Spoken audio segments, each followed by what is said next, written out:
আসসালামু আলাইকুম। আজকে আমি আবার আপনাদের সামনে চলে আসলাম সন্ধ্যার একটি বিশেষ নাস্তা নিয়ে, যে নাস্তাটি সবার কাছে বহুল প্রচলিত, সবাই প্রায় মাঝে সাঝে খেয়ে থাকে। তো আজকে আমি সন্ধ্যার জন্য সবার জন্য নুডলস রান্না করব। আমি প্রথমে কোকোকোলা নুডলসের একটা বান্ডেল নিয়ে এখানে নিয়েছি।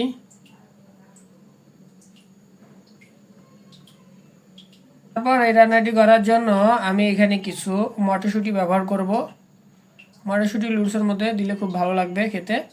সাথে রয়েছে মুরগির ডিম, এখানে আমি দুটি ব্যবহার করব। আর রয়েছে পেঁয়াজ মরিচ কুচি। আপনারা রেসিপিটি দেখতে থাকুন। প্রথমেই নুডলস রান্নার জন্য এখানে আমি একটি হাঁড়িতে পানি গরম করে নিয়েছি, কারণ নুডলসের ওই স্টিকের বান্ডেলটি প্রথমে সেদ্ধ করে নিতে হবে। এখন এই বান্ডেলটি পানির মধ্যে ছেড়ে দেওয়া হচ্ছে। এখানে নুডলসটি ভাঙার কোনো প্রয়োজন নেই, এটি এর মধ্যে দিয়ে দেওয়ার আস্তে আস্তে এটি সব ভিতরে চলে যাবে।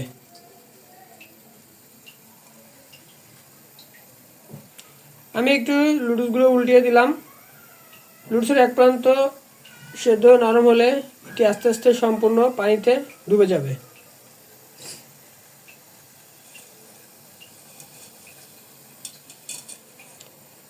দেখুন, এই নুডলসগুলো অর্ধেকটাই নেমে গেছে।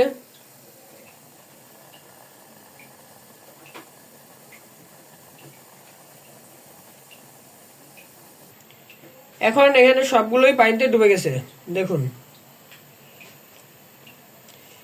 আমি এখন এই নুডলসগুলোকে যতক্ষণ পর্যন্ত সেদ্ধ না হচ্ছে পুরোটা সেদ্ধ করে তারপর নামিয়ে ফেলবো। নুডলস রান্নার জন্য এখানে আমি যে ডিমগুলো নিয়েছিলাম সেগুলো ফাটিয়ে নিচ্ছি। এভাবে আমি ফাটিয়ে দেখছি, কারণ অনেক সময় দেখা যায় ডিমের ভিতরে পচা থাকে। তো সেই কারণে আমি এই ডিমগুলো প্রথমে ফাটিয়ে চেক করে নিচ্ছি। দেখুন, এখানে আমি আরও একটি ডিম ফাটিয়ে নিলাম। আর এভাবে ভাঙলে দেখা যায় কোনো খোসা টোসা পড়লে ডিমের তা বেছে নেওয়া যায়, কিন্তু একেবারে যখন আমরা তেলের ভিতরে ডিমগুলো ফাটিয়ে দেবো তখন এই খোসাগুলো আর বেছে নেওয়া যায় না। তখন নুডলসের ভিতর খেতে ভালো লাগে না দাঁতের নিচে পড়লে।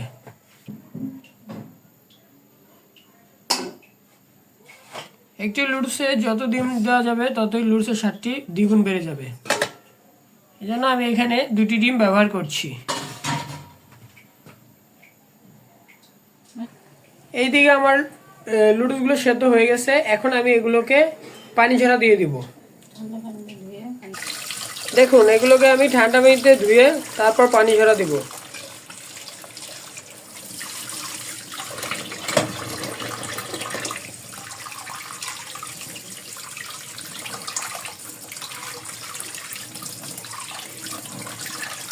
আমার ধোয়া প্রায় কমপ্লিট। এখন আমি এগুলোকে ঝরা দিয়ে দেবো।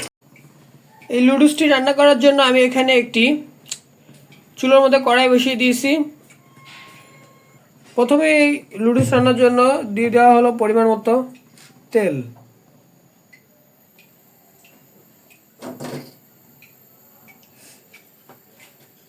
তেলটা একটু গরম হলেই এর মধ্যে দিয়ে দেব কুচি করে রাখা পেঁয়াজ মরিচ। এখন পেঁয়াজ মরিচগুলোকে ভালো করে ভেজে নেব। পেঁয়াজ মরিচের সঙ্গে আমি মটরশুঁটিগুলো দিয়ে দেব। পেঁয়াজের সঙ্গে আমি মটরশুঁটিগুলোকেও ভেজে নেব।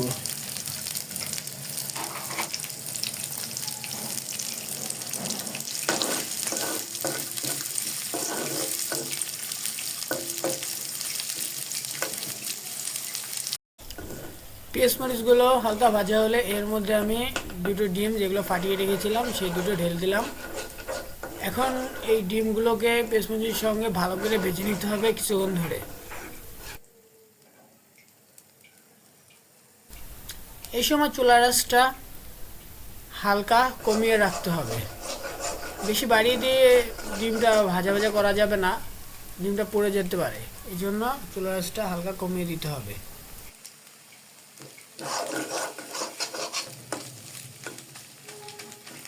আমার ডিমটা অনেকটাই ভাজা হয়ে গেছে। আর কিছুক্ষণের মধ্যে আমি এর ভিতরে সেদ্ধ করে রাখা নুডলসগুলো দিয়ে দেবো।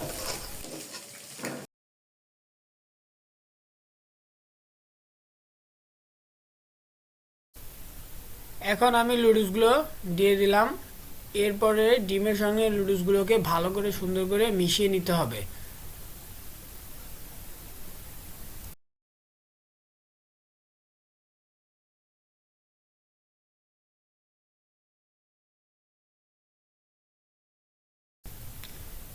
সবগুলো নুডলস সমানভাবে নেড়ে দিতে হবে।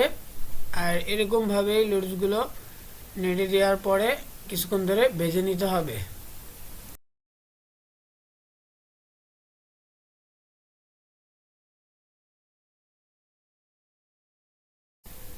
এখন আমি আরেকটু বাড়তি লবণের প্রয়োজন ছিল, সেটুকু দিয়ে দিলাম। দিয়ে আবারও ভালো করে নুডলসের সঙ্গে মিশিয়ে নিচ্ছি।